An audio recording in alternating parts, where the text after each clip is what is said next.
नमस्कार, good morning. कैसे हैं आप? उम्मीद है कि बढ़िया होंगे, मज़े में होंगे, चंगा होंगे। चलिए, तो आज जिस पॉपुलर पोयम को लेकर मैं आपके सामने आया हूँ, डिस्कस करने आया हूँ, उसका एनालिसिस करने आया हूँ, उसे एक एक लाइन, एक एक शब्द पे ध्यान देते हुए हिंदी बताने आया हूँ, एक्सप्लेनेशन करने आया हूँ। जो कुछ भी कह लीजिए, वो पॉपुलर पोयम है आपके रेनबो पार्ट टू यानी 12वीं क्लास के रेनबो पार्ट टू का पहला poem, sweetest love I do not गो। ये इतना पॉपुलर है कि इसे बहुत सारे शिक्षकों द्वारा यूट्यूब पे डाला गया है। बहुत लोगों ने बहुत अच्छा काम किया है, उन लोगों को मैंने देखा भी है। लेकिन शायद सब लोग या अधिकांश लोग कुछ ना कुछ कहीं ना कहीं छोड़ के निकल गए हैं।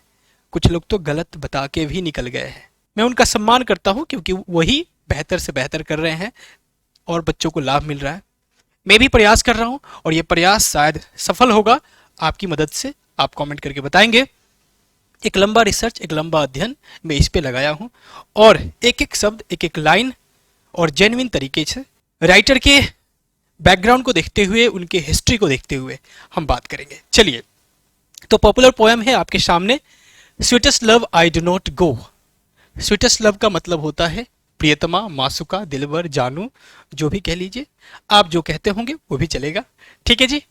आई डू नॉट गो, मैं नहीं जाता हूं। क्या अर्थ ऐसे निकलेगा? निकलना तो ऐसा ही चाहिए, परंतु यहां निकलेगा मैं नहीं जाऊंगा। फ्यूचर की निश्चित घटना के लिए हम प्रेजेंट इन डेफिनिट का प्रयोग करते हैं। इसमें आपको वर्ड दिख रहा होगा GOE। ये ओल्ड स्पेलिंग था, यानी पहले ऐसा लिखा जाता था। मॉडर्न इसका GO गो है। अंदर आपको ऐसे वी दिखेगा, अंदर आपको ऐसे मी दिखेगा, यानी अधिकांश वर्ड के एंड में ई लगा के लिखा हुआ दिखेगा। तो परेशान नहीं होना है और उच्चारण उसका अलग भी नहीं करना है, उच्चारण आज वाला ही होगा। क्लियर है? हाँ। चलिए, इसके राइटर हैं जॉन डन और जिससे इंस्पायर होके, जिसके बारे में, जिसके बखान में ये लिखे हैं, उस महिला का नाम है एने मोर। जी हाँ, एने मोर। और ये मासुका है इनकी, पत्नी है इनकी, जिससे वो बेपनाह प्यार करते थे और उसी प्यार को यहां जग जाहिर किए हैं। तो समझिएगा, राइटर का जो जन्म है वो है 1572 यानी 1572 में जन्म, और मृत्यु है 1631 यानी 1631 में। उसके बाद कोमा है, यानी जॉन डन के बारे में आगे बात हो रही है। The pioneer of a new kind of lyrical and satirical verse called metaphysical. फिर कोमा है, was born in London into a prosperous Roman Catholic family of traders at a time when England was staunchly anti-Catholic। इतना लंबा मैंने इसलिए पढ़ा कि जब तक फुल स्टॉप ना आए तब तक पढ़िए, ताकि चीज़ों को एक दूसरे से कनेक्ट करने में, अर्थ निकालने में सहूलियत हो। चलिए, अब बारी बारी से समझते हैं। पायनियर का मतलब होता है अग्रणी, अग्रदूत, जो किसी काम में आगे हो। ठीक है जी, लिख सकते हैं अग्रदूत। ठीक है, चलिए। Of a new kind of lyrical and satirical verse, एक नए प्रकार के लिरिकल और सैटिरिकल वर्स जिसे कहा गया मेटाफिजिकल, उसमें वो अग्रणी थे। कौन? John done. ये लिरिकल और सैटिरिकल क्या है? तो लिरिकल बना है लिरिक से। लिरिक का मतलब होता है वैसी रचना जिसमें राइटर, स्पीकर अपने इमोशंस को, अपने फीलिंग्स को, अपने थॉट्स को स्ट्रांगली प्रेजेंट करता है। ठीक है जी। और उसी से संबंधित कोई चीज है तो उसको हम कहेंगे लिरिकल, यानी विचारों को प्रस्तुत करने से संबंधित। आप जानते हैं, सॉन्ग होता है यानी गाना, म्यूजिक होता है संगीत, गाने के जो बैकग्राउंड में बजता है। लिरिक्स होता है, इसमें अगर एस लगा दें तो बोल, गाने के बोल या गाने के शब्द, तो वो अलग है। लिरिक एक रचना होती है जिसमें राइटर अपने थॉट्स को एक्सप्रेस करता है। ये बना है सटायर से। सटायर का मतलब आपको पता है व्यंग होता है। ठीक है जी। हाँ, तो व्यंगपूर्ण, यानी वर्स कैसा था जी? तो लिरिकल था और सैटिरिकल था। वर्स जिसको कहा गया मेटाफिजिकल। ये वर्स क्या है? तो वर्स का मतलब होता है पद। क्या होता है जी? पद होता है। जी हाँ, पद। पद क्या होता है? तो पोएम का मतलब कविता होता है। पोइट्री का मतलब कविताओं का संग्रह, या फिर कविता पढ़ने के बाद जो फीलिंग्स आप अपने मन में बनाते हैं, एक कल्पना तैयार करते हैं, उसको भी हम पोइट्री कहते हैं। वर्स होता है कविता के बीच का लाइन जिसमें एक रिदम होता है, यानी अंतिम शब्द दूसरे लाइन के अंतिम शब्द से मेल खाता है उसका साउंड, वैसे लाइंस को हम कहते हैं वर्स। क्लियर है? तो वर्स लिखा करते थे जिसको हम पद कह सकते हैं, जिसे कहा गया मेटाफिजिकल। मेटाफिजिकल मतलब होता है आध्यात्मिक। क्या होता है जी? आध्यात्मिक होता है। मेटाफिजिकल का मतलब होता है आध्यात्मिक, यानी जिसके अस्तित्व का वर्णन ना किया जा सके, जिसे केवल महसूस किया जा सके। जैसे लव कि इसके अस्तित्व का वर्णन नहीं हो सकता, इसे हम महसूस कर सकते हैं। माना कि जिससे हम करते हैं वो व्यक्ति दिखता है लेकिन लव दिखता नहीं है, ये फीलिंग्स है। क्लियर है जी? हाँ, तो वैसे चीजों पे लिखे हैं इसलिए इन्हें मेटाफिजिकल कहा गया। इन्हें मेटाफिजिकल पोइट भी कहा जाता है। ठीक है जी? हाँ, इन्हें तो लव पोइट भी कहा जाता है और इस कविता को लव पोयम भी कहा जाता है क्योंकि लव के बारे में लिखा है। किससे लव करते थे? तो एने मोर से उनकी पत्नी थी। चलिए, उसके बाद आगे लिखा है कि उनका जो जन्म है was born in London, London में जन्म हुआ, into a prosperous Roman Catholic family, एक ऑफ ट्रेडर्स यानी व्यवसायी समाज से आने वाले एक। प्रोस्पेरस का मतलब होता है रिच, रिच यानी आप समझ रहे होंगे समृद्ध, अमीर, यानी एक व्यवसायी समाज से आने वाले अमीर घराने में, रईस घराने में, जो कि रोमन कैथोलिक फैमिली था, यानी कैथोलिक चर्च को मानने वाले परिवार थे, उनमें उनका जन्म हुआ। क्लियर है यहां तक? ट्रेडर्स का मतलब हुआ व्यवसायी। At a time when England was staunchly anti Catholic, उस समय जन्म हुआ जब इंग्लैंड जो है दृढ़तापूर्वक, इसका मतलब होता है दृढ़तापूर्वक, यानी जोरों पे था कैथोलिक रिलीजन कह लीजिए, कैथोलिकों का विरोध। कहां? इंग्लैंड में। यानी इंग्लैंड जो है एंटी कैथोलिक था, कैथोलिक का वहां बड़ा विरोध था। यह विरोध क्यों था, इसके पीछे की कहानी थोड़ा समझ लीजिए।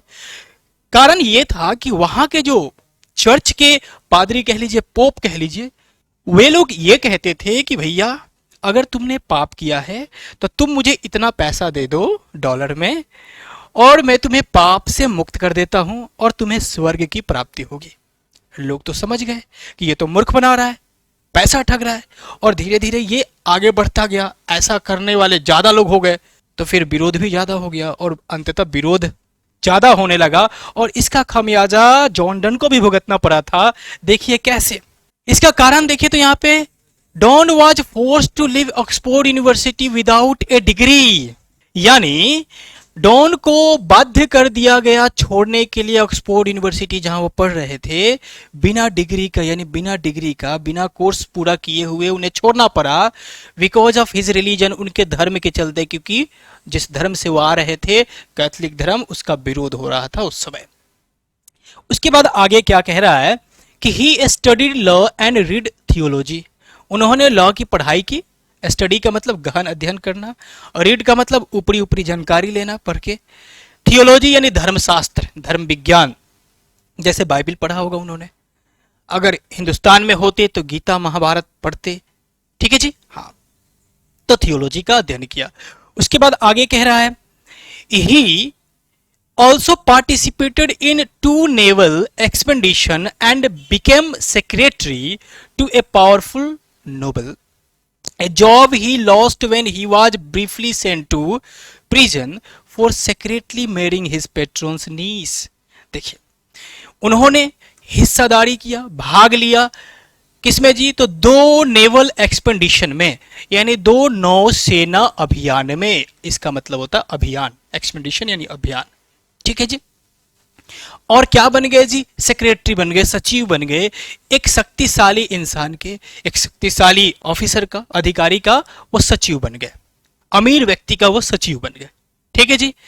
ए job he lost when he was briefly sent to prison for secretly marrying his patron's niece, वो जॉब उन्हें खोना पड़ा। ऐसा क्यों हुआ जी? क्योंकि उन्हें तुरंत जेल भेज दिया गया। कारण था कि वो चुपके से अपने ही मालिक, पेट्रॉन का मतलब होता है मालिक, संरक्षक, जिसके अंडर में काम कर रहे थे, उसी के भतीजी से, नीस का मतलब होता है भतीजी से शादी कर लिए चुपके से, जिसका खामियाजा भुगतना पड़ा कि नौकरी भी चली गई और तुरंत जेल में भी डाल दिया गया। ठीक है जी? प्यार करते थे उसी लिए किए, दुनिया समझती कहाँ है। चलिए आगे है क्या? In 1615 at the age of 42 Donne accepted ordination in the Anglican Church. यानी 1615 में उम्र था 42 वर्ष। उस समय उन्होंने ग्रहण किया दीक्षा। क्या ग्रहण किया जी? दीक्षा। ऑर्डिनेशन का मतलब होता है दीक्षा। जी हाँ, दीक्षा। ये दीक्षा का मतलब क्या होता है जी? तो दीक्षा कहने का मतलब पुरोहित बनने के लिए, पुजारी बनने के लिए, हाँ, दीक्षा की जरूरत होती है। प्रवचन देने के लिए दीक्षा की जरूरत होती है, ज्ञान की जरूरत होती है। और वो दीक्षा कहाँ से लिया उन्होंने? तो एंग्लिकन चर्च से लिया। एंग्लिकन कहने का मतलब इंग्लिश चर्च से लिया, अंग्रेजी चर्च से लिया, इंग्लैंड में बने चर्च से लिया। ठीक है जी। उसके बाद आगे कह रहा है and soon became one of the greatest preachers of his time.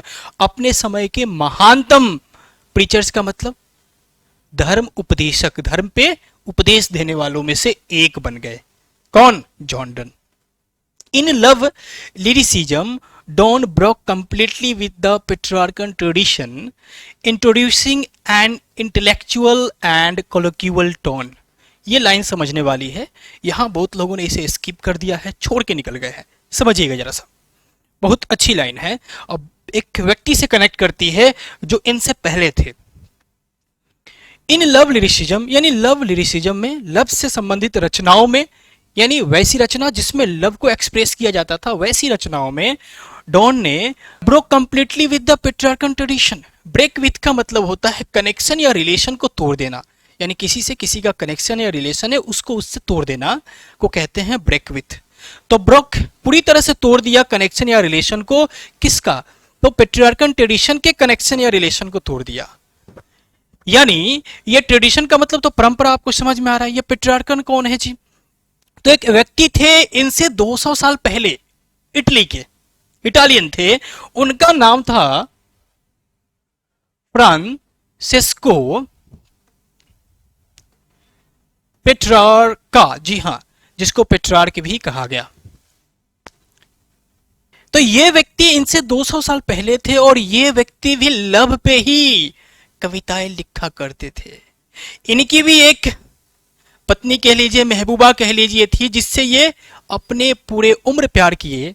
उसका नाम था लौरा। क्या नाम था जी? लौरा। जिस तरह से एनेमोर पे इन्होंने लिखा उस तरह से वो उन पे लिखते थे। और इनसे पहले दीवाने फ्रांसिस्को साहब के दीवाने थे, यानी पेट्रार्क साहब के दीवाने थे, इनके फैन थे 200 साल पहले। उसके बाद जन्म होता है जॉन डन का, जो इनको अध्ययन करते हैं और एक अपना शैली डेवलप करते हैं। आसान भाषा में अच्छे अच्छे शब्द डालते हैं, लेकिन उसे बोलचाल की भाषा में प्रेजेंट करते हैं। लोगों को समझ में ज्यादा आता है और लोग ज्यादा से ज्यादा कनेक्ट होते हैं और ये अपना झंडा गाड़ने में कामयाब होते हैं। मतलब ये हुआ कि उनका जो ट्रेडिशन था उससे वो अपने पिला दिए, वहां से लोगों का कनेक्शन तोड़ के अपने पिला दिए। और इन्होंने कहा कि भैया लव के बारे में पढ़ना है तो हमको पढ़ो। अब जैसे एक शख्स लॉकडाउन के बाद, बहुत लोग उससे पहले पढ़ा रहे थे, एकाएक उभरता है और छा जाता है पूरे हिंदुस्तान में, जिसका नाम है खान सर। हमारे बीच से ही उठता है, हम भी पटना में है, वो भी पटना में है, और संयोग से एक ही जगह थे एक समय। वहां से निकलता है और पूरी दुनिया पे छा जाता है, अपने वाक्पटुता के चलते, अपने एक्सप्रेशन के चलते, अपने कम्युनिकेशन के चलते, जो एक एक व्यक्ति को, चाहे पढ़ा लिखा हो, अनपढ़ हो, विद्यार्थी हो, मजदूर हो, ऑफिसर हो, चाय बेचने वाला हो, सब्जी बेचने वाला हो, सबको कनेक्ट कर लेता है। कुछ ऐसा ही स्टाइल था जॉन डन का। क्लियर है? समझ गए? चलिए, थोड़ा सा टाइम लगेगा मेरे एक्सप्रेशन में, मेरे एक्सप्लेनेशन में, परंतु एक एक चीज जेन्युइन मिलेगा और गहराई से मिलेगा। ठीक है जी? चलिए, introducing an intellectual and colloquial tone, ये तो मैंने बता ही दिया। पेट्रियार्कन ट्रेडिशन को तोड़ा कैसे? तो इंट्रोड्यूस लाते हुए, यानी उसमें डाला है, मतलब एक नया चीज लाया। क्या था जी? तो इंटेलेक्चुअल एंड कोलोक्यूअल टोन था, यानी बौद्धिक टोन भी था और कोलिक्यूअल टोन भी था। यानी बौद्धिक जिसमें अच्छे अच्छे शब्द हो, बुद्धिजीवी भी उसे पसंद करें, और कोलिक्यूअल था, आम भाषा वाला था, आम लोगों को समझ में आने वाला था, लहजा। ठीक है जी? हाँ, आगे है his love poems use the latest discoveries of science and geography to hammer home a point and combine passion with verbal and intellectual teaching. ये भी लाइन समझने वाली है, यहां भी बहुत लोग स्किप किए हैं। उनके जो लव पे आधारित कविताएं होती थी उसमें क्या शामिल होता था, तो भूगोल और विज्ञान के न्यूनतम खोज शामिल रहते थे। नए नए खोज को वो शामिल करते थे विज्ञान और भूगोल के। ऐसा इसलिए था वो धर्म के मतलब धर्म के पीछे ज्यादा नहीं भागते थे, क्योंकि धर्म का झटका उन्हें लग चुका था पहले ही। तो इसलिए वैज्ञानिक चीजें रखते थे ताकि लोग ज्यादा पसंद करें।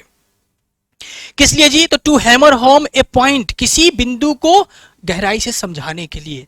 हैमर होम का मतलब होता है किसी चीज पे जोर डालना, उसे बार बार कहना ताकि लोग आसानी से समझ जाए। हैमर होम का मतलब किसी पॉइंट पे जोर डालना समझाने के लिए। क्लियर है जी? एंड कंबाइन पैशन, पैशन का मतलब होता है जुनून, मनोभाव। ये जुनून, उनका जो जुनून था with verbal and intellectual teaching, यानी उनके जो जुनून, उनके अंदर जो विचार आता था जिसको वो कंबाइन करते थे, अपने रचनाओं में डालते थे। उनका जुनून किस प्रकार का था पता है? वर्बल एंड इंटेलेक्चुअल टीचिंग, यानी शाब्दिक। वर्बल का मतलब शाब्दिक, इंटेलेक्चुअल मतलब बौद्धिक, और टीचिंग का मतलब होता है छेड़छाड़। टीच का मतलब होता है सताना, छेड़छाड़ करना, और टीचिंग का मतलब छेड़छाड़। मतलब क्या है समझिए जरा सा। छेड़छाड़ कैसा होता था? तो वर्बल होता था, इंटेलेक्चुअल होता था, उनके जुनून में शामिल रहता था ये, और वो उसको शामिल करते थे अपने कविता में। शाब्दिक छेड़छाड़ का मतलब क्या हुआ?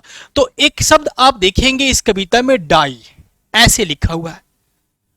ग्लोसरी एंड नोट्स में देखेंगे, जैसा कविता आपका एंड करता है आपके बुक में, उसके बाद आपको ग्लोसरी एंड नोट्स मिलेगा, यानी अर्थ वाला सेक्शन मिलेगा। उसमें आप डाई के लिए देखेंगे तो कोस्ट में लिखा है Donne's special way of writing, यानी डॉन साहब का ये अपना स्पेशल तरीका था लिखने का। आई के बदले वो वाई लिखते थे। आज का मॉडर्न क्या है? ये है। और आई के बदले क्या लिखते थे? वो वाई लिखते थे, यानी अपना स्पेशल तरीका था। तो भरबल छेड़छाड़ हुआ कि नहीं हुआ? लोगों को जबरन मनवा देते थे कि इसका मतलब भी वही होता है, तो शाब्दिक छेड़छाड़ हो गया। अब रहा बात बौद्धिक छेड़छाड़। तो बौद्धिक छेड़छाड़ कैसे करते थे? तो बौद्धिक छेड़छाड़ कहने का मतलब ये हुआ कि आप देखेंगे एक वर्ड है अंतिम स्टेंजा में, डिवाइनिंग। और डिवाइनिंग का अर्थ आप देखेंगे ग्लोसरी एंड नोट्स में तो दिया है परसीविंग, मतलब समझदार, और हेवनली भी दिया है, मतलब स्वर्गीय, यानी स्वर्ग से रिलेटेड। अब समझिए जरा सा। और एग्जाम्पल में, और हाँ कोस्ट में लिखा है एग्जाम्पल ऑफ पन। एग्जाम्पल ऑफ पन क्या लिखा है जी? एग्जाम्पल ऑफ पन। ये पन क्या है? तो पन एक फिगर ऑफ स्पीच होता है, जैसे सिमली और मेटाफर होता है, उसी तरह से पन एक फिगर ऑफ स्पीच होता है। इसके अंतर्गत वैसे शब्द का सेंटेंस में प्रयोग होता है जिसका एक से ज्यादा अर्थ हो, या कहें एक शब्द हो लेकिन उसके दो अर्थ हो, या फिर वैसा शब्द जिसका साउंड तो सिमिलर हो परंतु मीनिंग, स्पेलिंग डिफरेंट हो। जैसे यदि हम कहते हैं कि मछलियां स्मार्ट होती है because they live in a school. Live in a school, school समझ रहे हैं ना, विद्यालय।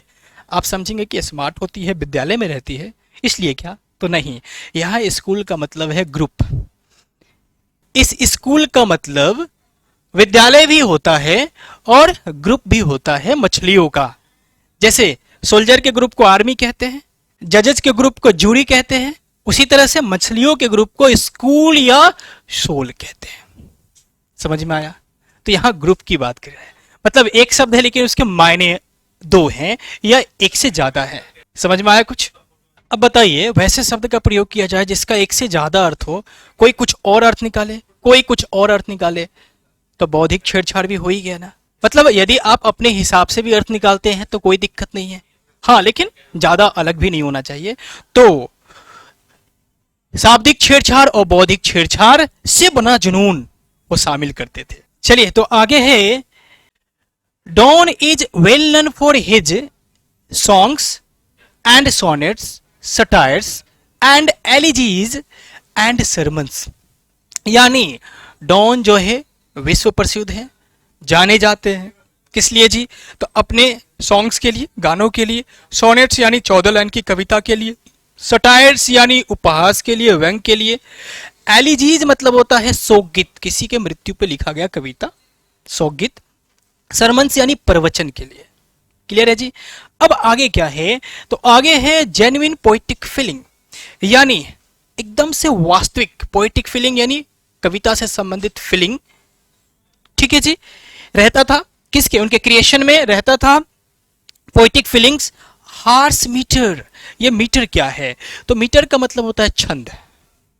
ये छंद क्या है, तो छंद कहने का मतलब किसी कविता के अंदर लाइन का इस प्रकार अरेंज करना या अरेंजमेंट होना कि किसी शब्द पे ज्यादा जोर पड़े किसी पे कम, तो वैसे अरेंजमेंट को कहते हैं छंद यानी मीटर। यानी कठोर छंद रहता था। Strained and whimsical images, strained मतलब दिमाग को चकित करने वाला, हिला देने वाला, असाधारण टाइप का, साधारण नहीं असाधारण, विम्सिकल सन की टाइप के इमेजेस। इमेजेस मतलब तो आमतौर पे आप समझेंगे तस्वीर, लेकिन यहाँ कल्पना या धारणा होगा, यानी उनकी कल्पनाएं जो कि दिमाग को झकझोरने वाली और सन की टाइप की रहती थी, मतलब अलग प्रकार के चीजों को डालने में वो विश्वास करते थे, और ये सब चीजें करेक्टराइज करती थी उनके पोएटिक क्रिएशन को, उनके कविय रचना को करेक्टराइज यानी उनका चरित्र चित्रण करती थी। यानी उनके क्रिएशन में जेन्युइन पोएटिक फीलिंग रहता था, हार्स मीटर रहता था, स्ट्रेन एंड विम्सिकल इमेजेस रहते थे, इसी से बना होता था उनका रचना। तो उम्मीद है कि यहां तक आप बढ़िया से समझ गए होंगे, इंट्रोडक्शन पार्ट क्लियर हो गया होगा, एक एक शब्द एक एक लाइन। अब आते हैं कविता पे। अभी तक अगर वीडियो पसंद आया हो तो वीडियो को लाइक कर दीजिएगा, नए हैं तो चैनल को सब्सक्राइब भी कर दीजिएगा। चलिए आगे बढ़ते हैं। चलिए तो देखते हैं पोयम पे आ गए हम। Sweetest love I do not go, प्रियतमा मासुका मैं नहीं जाऊंगा, फॉर वेरीनेस ऑफ दी, इसलिए कि तुमसे थक गया हूं। फॉर का मतलब इसलिए, वेरीनेस का मतलब होता है थकान, तो तुमसे थकावट मिली है, तुमने थका दिया है, या फिर तुमसे थक गया हूं इसलिए मैं नहीं जाऊंगा। मतलब जाऊंगा इसका इंटरनल मीनिंग है कि जाऊंगा, परंतु कारण ये नहीं कि तुमसे थक गया हूं। क्लियर है। यहां दी का मतलब क्या है जी, तो यहां दी का मतलब है यू। अब समझिएगा जरा सा, ये जो दो है इसका मतलब भी यू होता है, ये ओल्ड इंग्लिश वाला, ये मॉडर्न इंग्लिश वाला, जब बात सब्जेक्ट की करनी हो। फिर ये जो दी है इसका मतलब भी यू होता है जब बात ऑब्जेक्ट की करनी हो। ये दाई होता है जिसका मतलब योर होता है जब बात पोसेसिव एडजेक्टिव की करनी हो। और एक और होता है THINE, और इसका मतलब होता है योर्स, यानी जब बात पोसेसिव प्रोनाउन की करनी हो। क्लियर है जी। हाँ चलिए आगे बढ़ते हैं। कि nor in the hope the world can show a fitter love for me, और ना ही इस उम्मीद में, होप यानी उम्मीद में, आशा में, कि ये जो दुनिया है कैन सो दे सकती है, दिखा सकती है, ए फीटर लव फॉर मी, तुमसे बेहतर, तुमसे योग्य महबूबा। लव का मतलब यहां अनकाउंटेबल नहीं, काउंटेबल, ए है यानी प्यार, व्यक्ति के फॉर्म में। यानी ये दुनिया मुझे तुमसे बेहतर महबूबा दे सकती है, उससे मिला सकती है, इसलिए भी मैं तुमसे दूर नहीं जाऊंगा या फिर नहीं जाऊंगा। कारण ये भी नहीं है कि तुमसे बेहतर चाहिए, दूसरी चाहिए, इसलिए भी नहीं। बट सिंस, आगे देखिए कैसे जस्टिफाई कर रहे हैं अपने प्यार को। But since that I must die at last, लेकिन चूंकि मुझे, I must die at last, अंततः अवश्य मरना है, सबको मरना है, इसलिए मुझे भी अंततः अवश्य मरना है। ये देखिए इट इज है, आज का ये इट इज है, ठीक है जी, पहले लिखा गया था ऐसे। It is best to use myself in jest, अच्छा होगा कि मैं खुद का प्रयोग विनोद में करूं। विनोद मतलब थोड़ी सी खुशी, थोड़ी सी मजा के लिए करूं। ये जेस्ट का मतलब ज्यादा सीरियस नहीं, थोड़ा सा। अब चूंकि तुमसे बिछड़ना, तुमसे दूर जाना मेरे लिए मृत्यु के समान है, परंतु उसका मैं पूर्वाभ्यास करना चाहता हूं। जैसे 10 by feign death to die, feign मतलब होता है झूठा, आज का ये FEIGNED ये वाला है, तो फेन डेथ मृत्यु, टू डाई यानी मरने का झूठा बहाना करके उसका मैं थोड़ा सा आनंद लेना चाहता हूं, क्योंकि वास्तविक रूप से असली में सचमुच का यदि मैं मर गया तो फिर वो तो बहुत बड़ा मामला है, और वो मेरे लिए बहुत सीरियस गेम है, मैं बर्दाश्त नहीं कर पाऊंगा, ना तुम कर पाओगे।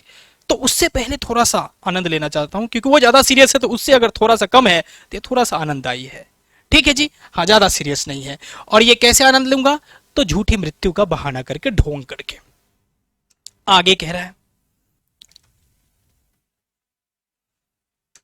यहां तक समझ चुके हैं, आगे देखिए जरा सा, अब मामला बदल रहा है।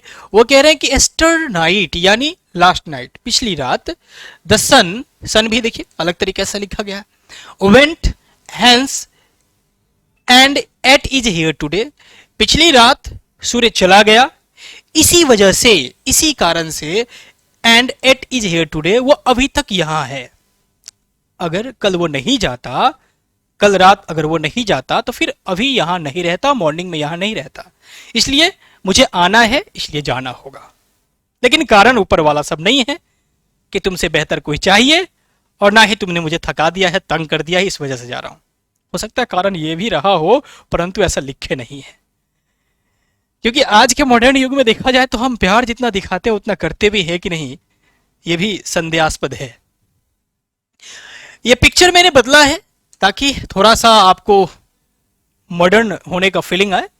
ओल्ड कविता है लेकिन तस्वीरें नई है, नया कपल है। देखिए जरा सा, चलिए आगे बढ़ जाइए। He hath no desire nor sense, देखिएगा ही अब आया है यहां सन के लिए, ठीक है जी। यानी सूर्य के पास ये हैथ जो है आज का हैज है, ध्यान रखिएगा। ना ही कोई डिजायर है, यानी ना ही कोई इच्छा है, और ना ही कोई बुद्धि है, विवेक है। फिर भी क्या है जी, नोर हाफ सो शॉर्ट अवे, और ना ही उसका रास्ता आधा है, छोटा है। फिर भी वो वापस आता है। ना ही उसके पास डिजायर है, ना ही उसके पास बुद्धि है, ना ही उसका रास्ता छोटा है, उसे पूरा परिक्रमा करके आना पड़ता है, फिर भी वो आता है। देन फियर नॉट मी, तो मुझे लेकर क्यों डर रही हो, मुझसे मत डरो, मैं तो वापस आऊंगा ही। But believe that I shall make speedier journey since I take more wings and spur than he मतलब फिर से यहां सूर्य, तो मुझ पे विश्वास रखो। बट बिलीव दैट, मुझ में विश्वास रखो, या फिर विश्वास रखो that I shall make speedier journey, मैं ज्यादा तेज यात्रा करूंगा, ज्यादा तेज गति से जाऊंगा। Since I take more wings and spur than he, यहां आज का ये स्पर है। स्पर का मतलब होता है मोटिव, यानी प्रेरणा। इसे भी आप देखेंगे तो एग्जाम्पल ऑफ पन में रखा गया है, यानी इसका अलग अर्थ भी हो सकता है। यानी जो मैं यात्रा करूंगा, जो मैं जाऊंगा तेज गति से, उसमें क्या लगा होगा जी, तो मोर विंग्स, ज्यादा पंखों के साथ, स्पर ज्यादा प्रेरणा के साथ। किससे ज्यादा प्रेरणा के साथ, सन से ज्यादा प्रेरणा के साथ, क्योंकि उसके पास तो कोई प्रेरणा नहीं है, उसके पास कोई डिजायर नहीं है। अब यहां देखेंगे तो विंग्स का मतलब पंख, अब चूंकि पंख थोड़ी लगा होगा राइटर पे, यहां पंख कहने का मतलब ज्यादा ऊर्जा के साथ, ठीक है जी, और ज्यादा प्रेरणा के साथ, ज्यादा उम्मीद के साथ कि वापस आऊंगा तो फिर तुम्हारा प्यार मिलेगा, इसलिए कि ज्यादा समय तक मैं दूर नहीं रह सकता, तो वापस आना है। इन सब चीजों के साथ, इन सब चीजों के ऊर्जा के साथ मैं जाऊंगा और निश्चित रूप से वापस आऊंगा। आगे है, आगे लाइन जो देखिए, जो किस तरह से मनुष्य को यहां क्रिटिसाइज किया है उन्होंने। O how feeble is man's power, कितना दुर्बल है, फीबल यानी वीक, कितना दुर्बल है इंसानी ताकत, मेंस पावर कितना दुर्बल है। That if good Fortune fall, अच्छी किस्मत जब आती है, अच्छे समय जब उसके चलने लगते हैं, कैनॉट एड अनदर आवर, वो उसमें 1 घंटा भी इजाफा नहीं कर सकता, मतलब उस अच्छे पल को वो नहीं बढ़ा सकता।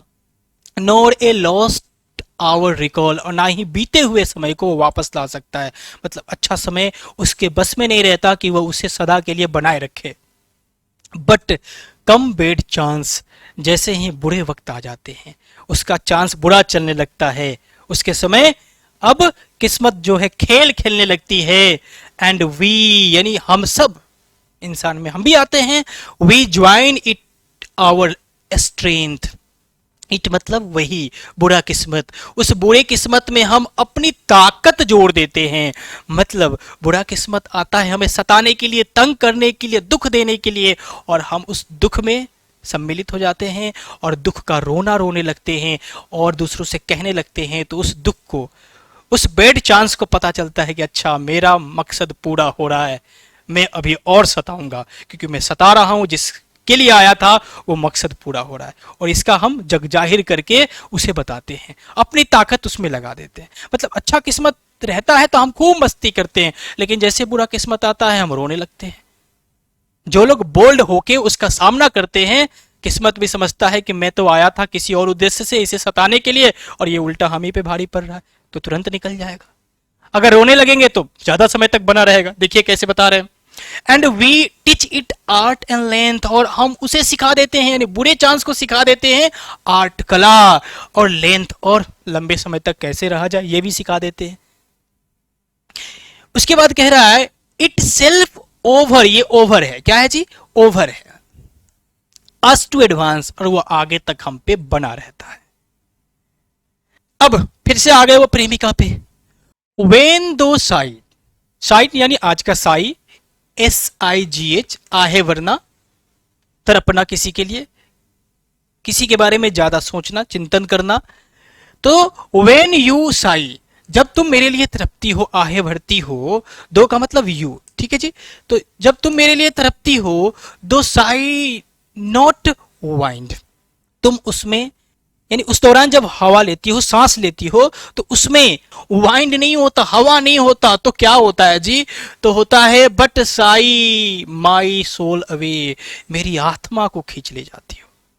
आहे भरती हो, ठीक है, जैसे होता है ना जब कोई जाने लगता है तो क्या होगा नहीं होगा, हम नहीं रह पाएंगे, क्या पता कुछ हो ना जाए, इस चीज के लिए जब आहे लोग भरते हैं, जब जिससे आप ज्यादा प्यार करते हैं वो रोते हैं, तड़पते हैं, तो आपको अच्छा नहीं लगता, आप कहते हैं अरे कुछ नहीं होगा, इतना टेंशन काहे को लेने का, ठीक है ना, तो वही चीज है। उसके बाद कह रहे हैं वेन दो वीप, यानी जब तुम रोती हो, अनकाइंडली काइंड, ये ऑक्सीमोरन है। ये ऑक्सीमोरन मतलब क्या होता है, यानी दो विपरीत शब्दों का प्रयोग एक जगह करना। तो अनकाइंडली काइंड यानी निर्दयता पूर्वक दया दिखाती हो, मतलब बेरुखी से, मतलब दया दिखाती हो, लेकिन दया में मतलब दया रहता नहीं है, उससे मेरा नुकसान ही होता है। नुकसान तो कैसा कैसा होता है आप देख ही रहे हैं।